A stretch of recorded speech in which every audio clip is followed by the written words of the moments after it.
நற்செய்தி வாசகம். மத்தேயு எழுதிய நற்செய்தி 13ஆம் அதிகாரம். ஆண்டவரின் உயிருள்ள வார்த்தைகள் 31 35 முடிய. இயேசு அவர்களுக்கு எடுத்துரைத்த வேறு ஒரு ஊமை. ஒருவர் கடுகு விதை எடுத்து தம் வயலில் விதைத்தார். அவ்விதை எல்லா விதைகளையும் விட சிறியது. ஆனாலும் அது வளரும்போது மற்ற எல்லா செடிகளையும் விட பெரிதாகும். வானத்து பறவைகள் அதன் கிளையில் வந்து தங்கும் அளவுக்கு பெரிய மரமாகும். விண்ணரசு இக்கடுகு விதைக்கு ஒப்பாகும். அவர் அவர்களுக்கு கூறிய வேறு ஒரு ஊமையை. பெண் ஒருவர் புளிப்பு மாவை எடுத்து 3 மரக்கால் மாவில் பிசைந்து வைத்தார். மாவு முழுவதும் புளிப்பேறியது. விண்ணரசு இப்புளிப்பு மாவுக்கு ஒப்பாகும். இவற்றையெல்லாம் இயேசு மக்கள் கூட்டத்திற்கு ஊமைகள் வாயிலாக உரைத்தார். ஊமைகளின்றி அவர் அவர்களோடு எதையும் பேசவில்லை. நான் ஊமைகள் வாயிலாக பேசுவேன், உலக தோற்று முதல் மறைந்திருப்பவற்றை விளக்குவேன் என்று இறைவாக்கினர் உரைத்தது இவ்வாறு நிறைவேறியது. ಇದು வாழ்வுதரும் ಕ್ರಿಸ್ತುವಿನ ನற்ಸೆಯ್ದಿ. ಕ್ರಿಸ್ತುವೇ ಉಮக்கு புகழ். ಅಧ್ಯಾಯ 13 ವಚನ 31 35 ನಂತರ ಯೇಸು ಜನರಿಗೆ ಮತ್ತೊಂದು ಸಾಮ್ಯವನ್ನು ಹೇಳಿದನು. ಪರಲೋಕ ರಾಜ್ಯ ಸಾಸಿವೆ ಕಾಳಿಗೆ ಹೋಲಿಕೆಯಾಗಿದೆ. ಒಬ್ಬನು ಅದನ್ನು ತನ್ನ ಹೊಲದಲ್ಲಿ ಬಿತ್ತನು.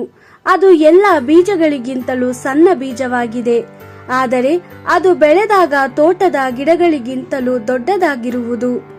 ಅದು ಮರವಾದಾಗ ಪಕ್ಷಿಗಳು ಬಂದು ಅದರ ಕೊಂಬೆಗಳಲ್ಲಿ ಗೂಡು ಮಾಡಿಕೊಳ್ಳುವಷ್ಟು ದೊಡ್ಡದಾಗಿರುತ್ತದೆ. ಬಳಿಕ ಯೇಸು ಜನರಿಗೆ ಇನ್ನೊಂದು ಸಾಮ್ಯವನ್ನು ಹೇಳಿದನು. ಪರಲೋಕ ರಾಜ್ಯವು ಒಬ್ಬ ಸ್ತ್ರೀ ರೊಟ್ಟಿ ಮಾಡುವುದಕ್ಕೆ ಒಂದು ದೊಡ್ಡ ಬೋಗಣಿಯ ಹಿಟ್ಟಿಗೆ ಬೆರೆಸಿದ ಹುಳಿಗೆ ಹೋಲಿಕೆಯಾಗಿದೆ.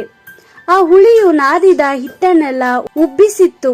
ಯೇಸು ಇವುಗಳನ್ನೆಲ್ಲ ಸಾಮ್ಯಗಳ ಮೂಲಕ ಹೇಳಿದ್ದನ್ನು ಆತನು ಉಪದೇಶಿಸುವಾಗಲೆಲ್ಲ ಸಾಮ್ಯಗಳನ್ನು ಉಪಯೋಗಿಸುತ್ತಿದ್ದನು. ಪ್ರವಾದಿ ಹೇಳಿದ್ದ ಈ ಮಾತು ಇದರಿಂದ ನೆರವೇರಿತು. ನಾನು ಸಾಮ್ಯಗಳ ಮೂಲಕ ಉಪದೇಶಿಸುತ್ತೇನೆ. ಲೋಕ ಉಂಟಾದದನಿಂದ ಮರೆಯಾಗಿದ್ದ ಸಂಗತಿಗಳನ್ನು ನಾನು ಹೇಳುತ್ತೇನೆ. ದೇವರ ವಾಕ್ಯವಿದು. ದೇವರಿಗೆ ಕೃತಜ್ಞತೆ ಸಲ್ಲಲಿ.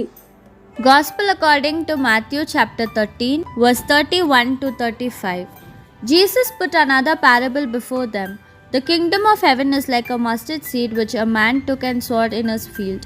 It is smaller than all other seeds, but once it has fully grown, it is bigger than any garden plant and becomes a tree, so that the birds come and rest in its branches. He told them another parable. The kingdom of heaven is like the yeast which a woman took and buried in 3 measures of flour until the whole mass of dough began to rise. Jesus taught all this to the crowds by means of parables. He did not say anything to them without using a parable.